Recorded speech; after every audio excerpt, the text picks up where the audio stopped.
సభ్యులందరూ కూడా చాలా ఉత్సాహంగా ఈ చర్చలో పాల్గొనాలని ఉత్సాహపడుతున్నారు. ఒక పవిత్రమైన రోజు, ఒక చరిత్రాత్మకమైన రోజు, దళిత జాతులకు మేలు జరుగుతున్న రోజు.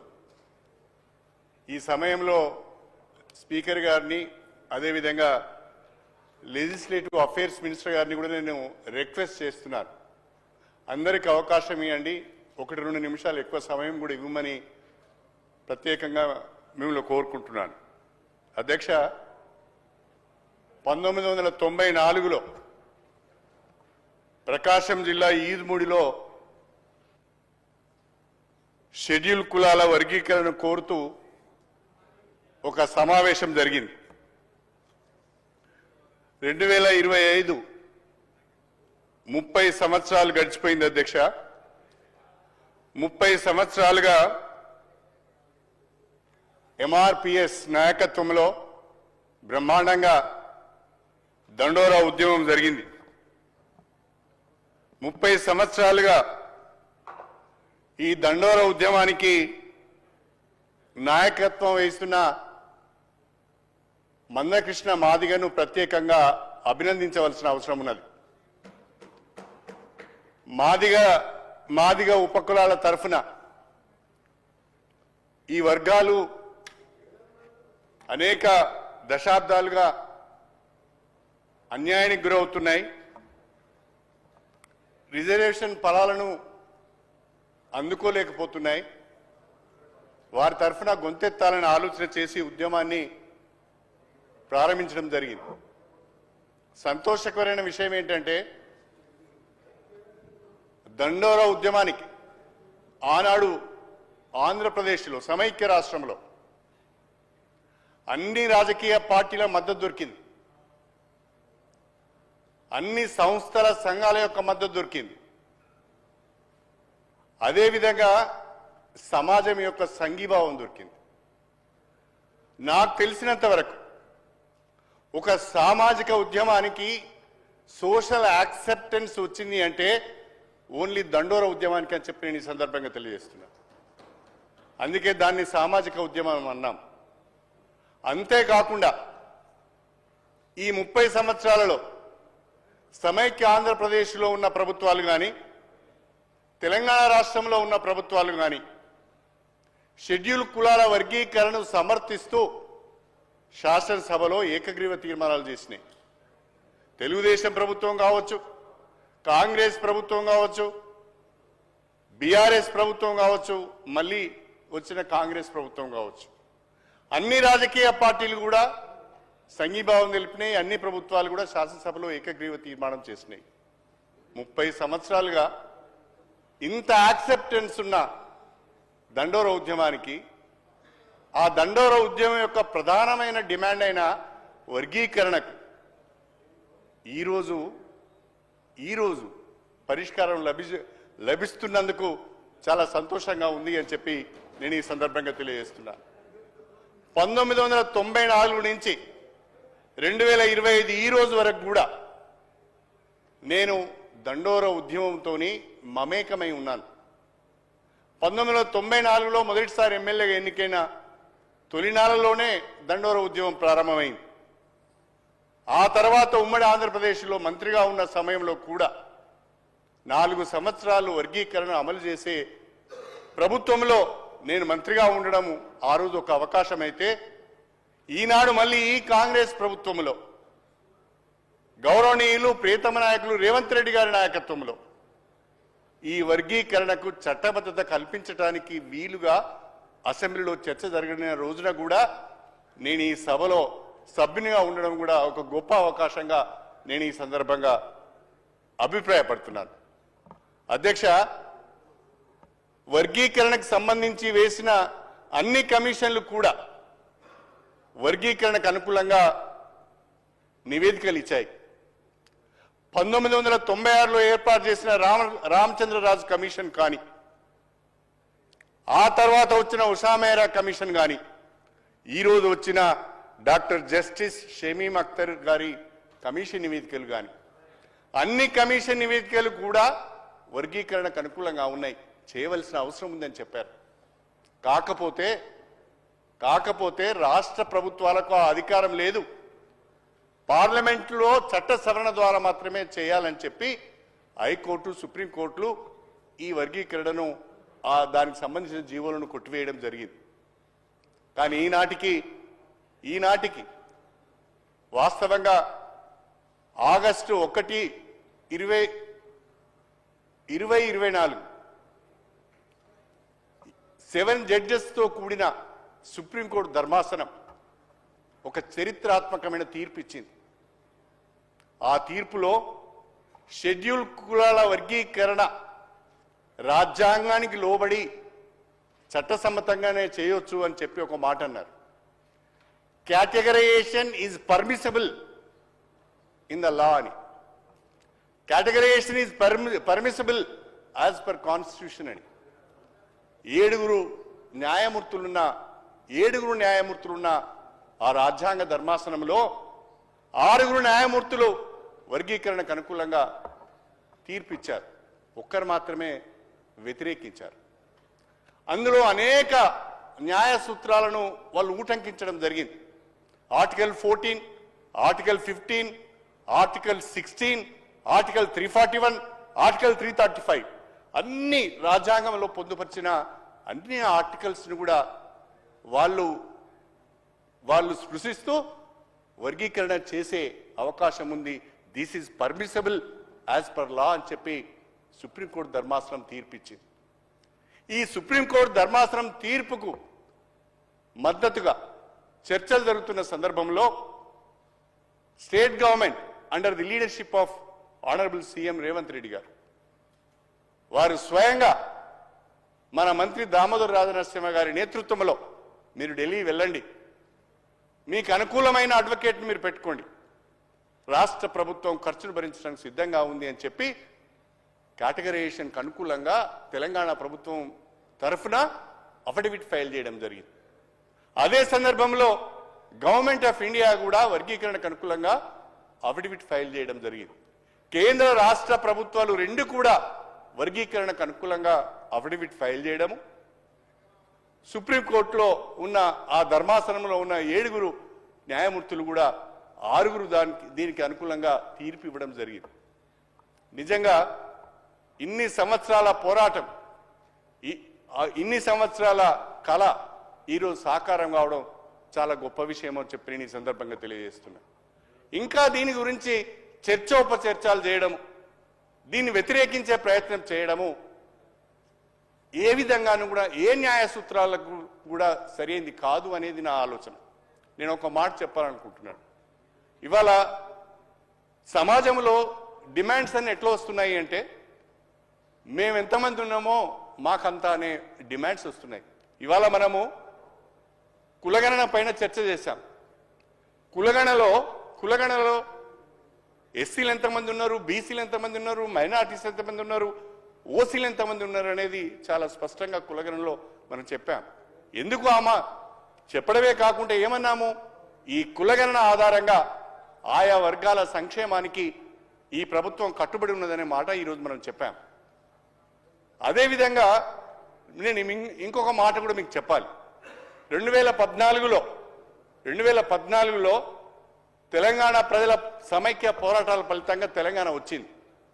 తెలంగాణ వచ్చిన సందర్భంగా ఆంధ్ర తెలంగాణ మధ్యన ఆస్తుల పంపకానికి సంబంధించిన విషయం వచ్చినప్పుడు పాపులేషన్ ఆధారంగా, జనాభా ఆధారంగా 58% అసెట్స్ ఏమో ఆంధ్రాకి ఇచ్చారు, 42% అసెట్స్ తెలంగాణకి ఇచ్చారు. ఏ బేసిస్ మీద ఇచ్చారు? జనాభా దామాష పైన ఇచ్చారు. కులగణన చేసిన తర్వాత ఏం చెప్తున్నాము? జనాభా దామాష పైన అభివృద్ధి కార్యక్రమాలు, సంక్షేమ కార్యక్రమాలు అమలు చేస్తామని చెప్తున్నాం. అదే కదా మేము అడుగుతున్నది, అదే కదా మాదిగా ఉపకులాలు 30 సంవత్సరాలుగా అడుగుతున్నది. మా జనాభా దామాష పైన, జనాభా ప్రాతిపదిక పైన డాక్టర్ బిఆర్ అంబేద్కర్ గారు మాకిచ్చిన ఆ రిజర్వేషన్లను మాకు వర్తింపజేయండి, సమపాలలో వాటిని పంచండి అని అడుగుతున్నారు. దాంట్లో డాక్టర్ బిఆర్ అంబేద్కర్ పైన గౌరవం ఉన్న వాళ్ళందరూ ఒక్క విషయాన్ని మాత్రం మర్చిపోవద్దు. డాక్టర్ బిఆర్ అంబేద్కర్ గారు అనేక సందర్భాలలో అనేక వేదికలపైన ఒక మాట చెప్తూ ఉండేవారు. Equal opportunities and equal rights అనే మాట ప్రతి సందర్భంలో వారు నొక్కి చెప్పేవారు. అలాంటి అవకాశం అందరికీ రావాలి. అవకాశాలు వచ్చినప్పుడే అందరు ఎదగటానికి అవకాశం ఉంటుంది.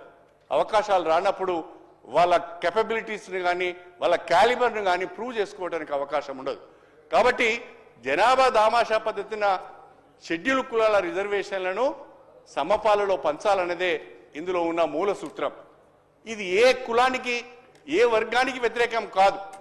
దళితులందరం అన్నదమ్ములమే, అందరం ఒకే సమూహంలో ఉన్నాం. బాలగోపాల్ గారని ఒక సామాజిక కార్యకర్త ఉండేవారు. పాపం ఆయన చనిపోయారు. ఆయన గురించి ఒక మాట చెప్పాలి. ఉవ్వెత్తున దండోర ఉద్యమం నడుస్తున్న రోజులలో బాలగోపాల్ గారు ఒక ఆర్టికల్ రాశారు. ఆ ఆర్టికల్లో ఆయన ఏమన్నారంటే, దళితులందరూ అణిచివేసిన సమూహం, అణిచివేతకు గురవుతున్న సమూహం, ఈ అణిచివేతకు గురవుతున్న సమూహంలో అసమానతలు ఉన్నాయని చెప్పి బాలగోపాల్ గారు చెప్పారు. అసమానతలు ఉన్నాయి కాబట్టి సమానత్వం కొరకు, వాళ్ళ హక్కుల కొరకు ఇవాళ మాదిగా ఉపకులాలు ఆందోళన చేస్తున్నాయి. దాన్ని మనం సమర్థించాలని చెప్పారు. అదేవిధంగా ఆనాడు ఆర్ఎస్యు మొదలుకుంటే ఆర్ఎస్ఎస్ వరకు కూడా అందరూ కూడా వర్గీకరణను సమర్థించారు. ఏ ఒక్కరు కూడా వర్గీకరణను వ్యతిరేకించలేదు. న్యాయం ఉన్నదని అనుకున్నారు.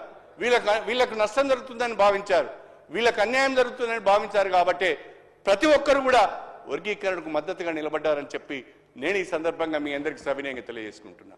నేను ప్రభుత్వానికి విజ్ఞప్తి చేసేది ఒకటే, ఇంకా కాలయాపన జరగొద్దు. 30 సంవత్సరాలుగా నష్టపోయినాం. 30 సంవత్సరాలు ఓపిక పట్టారు. మా దళిత బిడ్డలు ఎవరైతే ఉన్నారో చాలా మంది చనిపోయారు. వాళ్ళ భవిష్యత్తును ఆగం చేసుకున్నారు. వాళ్ళ ఉపాధిని కోల్పోయారు, వాళ్ళ ఉద్యోగాలను కోల్పోయారు, పోలీస్ కేసులలో ఇరుక్కున్నారు. ఇప్పుడు కూడా జైళ్ళ చుట్టూ తిరుగుతున్నారు, కోర్టుల చుట్టూ తిరుగుతున్నారు. వాళ్ళ బంగారు భవిష్యత్తును కూడా ఈ ఉద్యమంలో చాలా మంది కోల్పోయారు. ఇంకెన్ని సంవత్సరాలు ఓపిక పట్టాలనో రాష్ట్ర ప్రభుత్వం కూడా ఆలోచించవలసిన అవసరం ఉన్నది. ఇంకేమాత్రము కాలయాపన చేయకుండా, మాదిగా ఉపకులాల యొక్క ఓపికను పరీక్షించకుండా, సుప్రీంకోర్టు తీర్పు వచ్చిన తర్వాత కూడా ఇంకా మీనమేషాలు లెక్కించకుండా తక్షణమే దీని అమలుకు సంబంధించి కార్యాచరణ ప్రణాళిక ప్రకటించాలని చెప్పి నేను రాష్ట్ర ప్రభుత్వాన్ని కోరుతున్నాను. చాలా చక్కటి నివేదిక ఇచ్చారు. ఏబిసిడి గతంలో ఉండేది, ఈరోజు ఏబిసిగా 3 కేటగిరీలుగా దీన్ని సభ ముందు పెట్టారు. దీనికి పూర్తి సంఘీభావాన్ని మేము తెలుపుతున్నాం. ఇంకొక విషయం, క్రీమీ లేయర్ విషయంలో కూడా రాష్ట్ర ప్రభుత్వం తీసుకున్న నిర్ణయాన్ని నేను హృదయపూర్వకంగా స్వాగతిస్తున్నాను.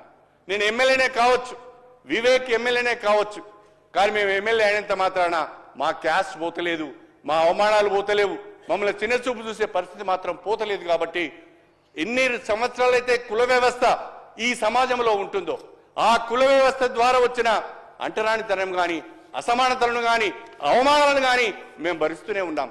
ఒక ఎమ్మెల్యే అయినా, ఒక ఎంపీ అయినా, ఒక మంత్రి అయినా ఎస్సీ మంత్రినే చూస్తున్నారు, ఎస్సీ ఎమ్మెల్యేనే చూస్తున్నారు, ఎస్టీ ఎమ్మెల్యేగా ఎస్టీ మంత్రినే చూస్తున్నారు తప్ప ఎంత క్యాలిబర్ ఉన్నా, ఇతరులతో పోటీపడి పనిచేసే స్కిల్స్ ఉన్నా, ఇతరులతో పోటీపడి పరిపాలించే సమర్థత ఉన్న, అనుభవం ఉన్న, చివరికి వచ్చే వరకు ఈయన ఎస్సీ అని ముద్ర వేసి ఆ క్యాలిబర్ని అంతా కూడా కప్పివేసే ప్రయత్నం చేస్తున్నారు. కాబట్టి ఏదో ఎమ్మెల్యే అయిపోయారు, ఎంపీ అయిపోయారు, మంత్రి అయిపోయారు, కూనంనేని సాంబశివరావు గారు మాట్లాడి వెళ్ళిపోయారు. నేను అడగదలుచుకున్న కూనంనేని సాంబశివరావు గారిని, ఇది మీ సిపిఐ పాలసీయా లేకుంటే మీరు వ్యక్తిగతంగా మీరు చెప్తున్న అభిప్రాయమా? అది కూడా స్పష్టం చేయవలసిన అవసరం ఉన్నది. నాకు తెలిసినంత వరకు సిపిఐ పార్టీ ఎట్టి పరిస్థితుల్లో కూడా క్రీమీ లేయర్ను సమర్థించదు.